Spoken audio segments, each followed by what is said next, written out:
Unit 10, problem post number 3, Vertex Form. Be sure to fill out a pre-score, your ability to rewrite a quadratic function in vertex form before watching the video. This video's guest of honor will be a creepy guy in a cloak.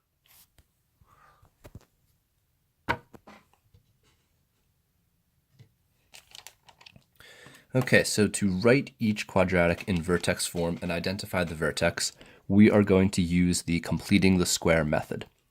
So it's a step-by-step process that we're going to change this quadratic from standard form into vertex form.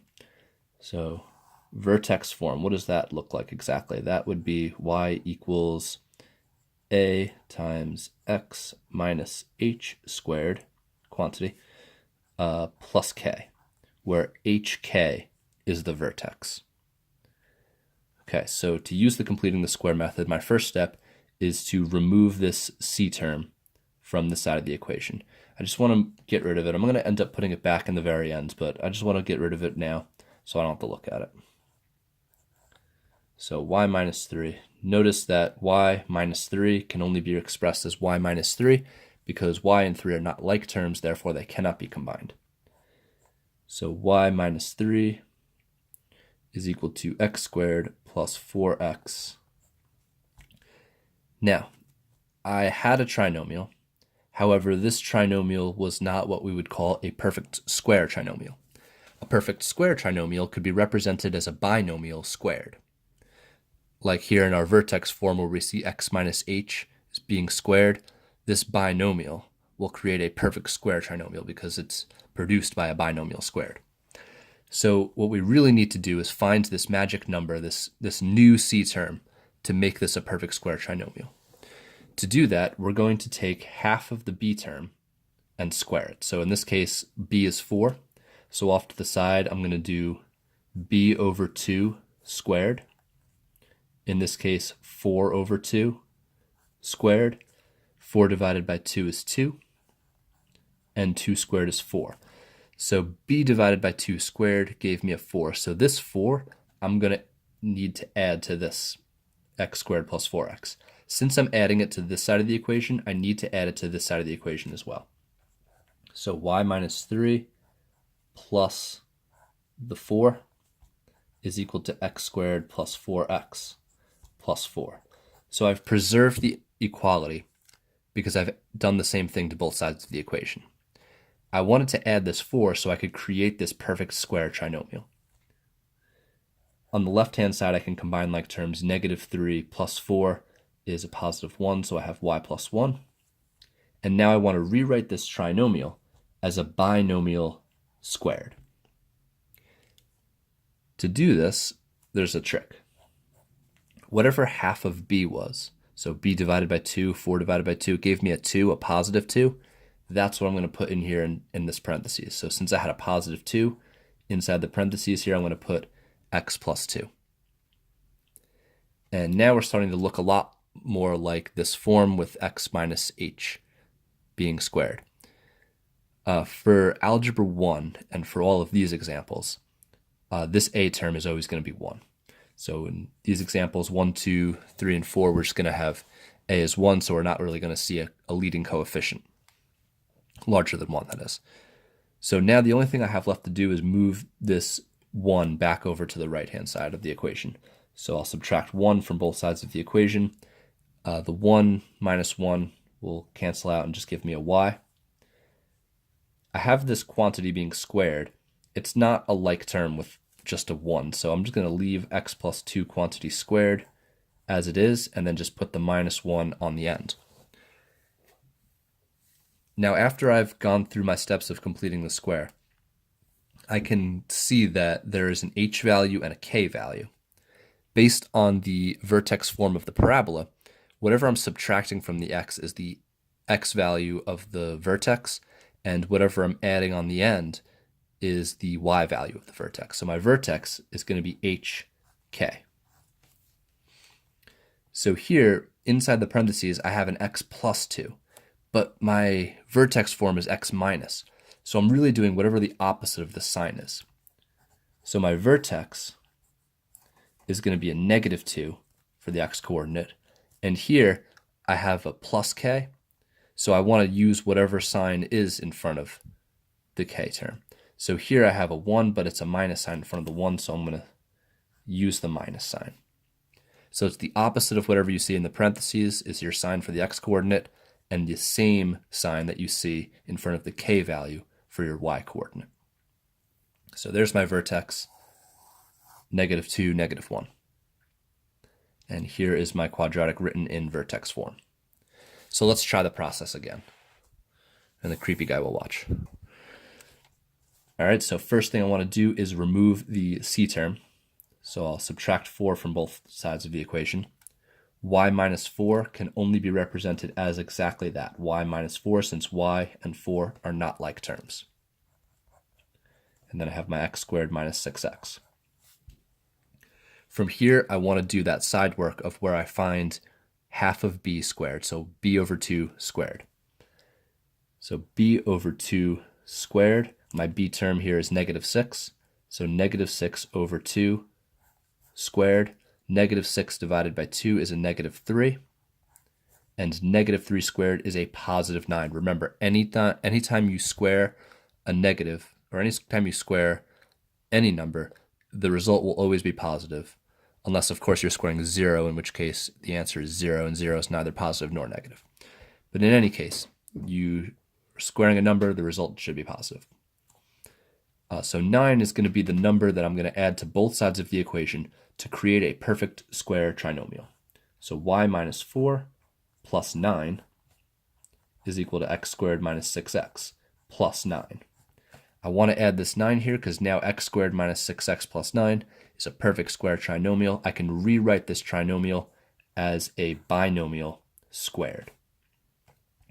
Here I can combine like terms. -4 plus 9 is +5, so I have a y plus 5.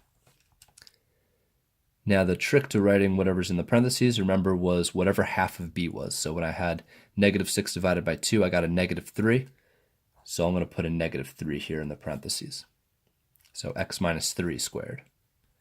Last step, I need to put my original number back over. Well, it got altered because of the plus 9. So let's do that. I can't combine the 5 with anything in here. Remember, this 3 is trapped inside the parentheses. It's not free to be combined with the 5, so it's got to stay x minus 3 quantity squared in parentheses, and then the -5 will just go on the end. Okay, so it looks like I've achieved my vertex form. I can identify what I'm subtracting from x and what I'm adding on to the end here. So my vertex, remember, it's going to be the opposite sign of whatever's in the parentheses for the x term. So I have -3, so my x value is just going to be regular 3, +3. And my y-coordinate is going to be exactly whatever the sign is in front of it. So I have -5, so I'll be -5. And my vertex will be 3, -5.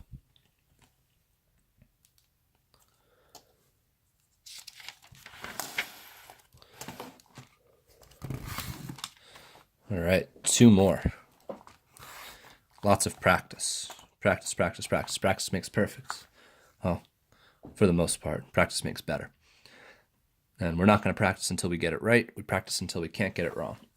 So same process. We'll remove the c term. The c term can't combine with the y, so it'll just stay y minus 62 is equal to x squared plus 16x. Now I want to find half of b and square it. So my b over 2 squared will be a 16 over 2 squared. 16 divided by 2 is 8. And 8 squared is 64. So it looks like I need to add 64 to both sides of the equation. So y minus 62 plus 64 is equal to x squared plus 16x plus 64. I've created my perfect square trinomial. Once I've done that, I want to rewrite this trinomial as a binomial squared. Over here I can combine like terms. -62 plus 64 is +2. The trick to writing what's in parentheses here is to take whatever 1/2 of b was. 16 divided by 2 was 8. Half of b was 8, so +8 becomes x plus 8 quantity squared. Last step, let's move over the number. I can't combine the number with the quantity that's being squared, so it'll just go on to the end. X plus 8 quantity squared, and then minus 2. Now I can identify my vertex. I know it's the opposite sign of what is in the parentheses for the x term, so this says plus 8, so my x coordinate will be negative 8, and my y coordinate will be exactly the sign that is before it, so negative 2. So vertex at negative 8, negative 2. Lastly, number 4, start by removing the number. So y minus 35 is equal to x squared minus 10x. Forgot about this guy. Creepy guy in the cloak has to watch. Okay, so let's do half of b squared. So negative 10 over 2 squared will be negative 5 squared, which will be 25, positive 25. Again, always remember, whenever you're squaring a negative or squaring a positive, the result is going to be positive. So let's add that 25 to both sides of the equation. Here's my plus 25 on that side, and then x squared minus 10x, and add 25 to this side. From here, we can combine like terms on the left. Negative 35 plus 25 is negative 10. And on the right, we will rewrite this trinomial, the 3 terms, as a binomial, 2 terms squared. My variable is x, and I want to put in whatever half of b was. So negative 10 divided by 2 is negative 5. So I'll have a negative 5. X minus 5, quantity squared. Last step, move over the number. The number can't combine with the binomial squared, so it'll just go on to the end. X minus 5, quantity squared, plus 10. Now it's time to identify the vertex. Vertex has an x coordinate that is the opposite sign of what's in parentheses, so a positive 5, and a same sign of what's on the outside for the y coordinate. So positive 10 plus 10 gives me a positive 10. So there's my vertex, 5, 10. Be sure to fill out your post score, number 1 through 5, assessing your ability to write a quadratic in vertex form and identify the vertex after watching the video, using the completing the square method as well.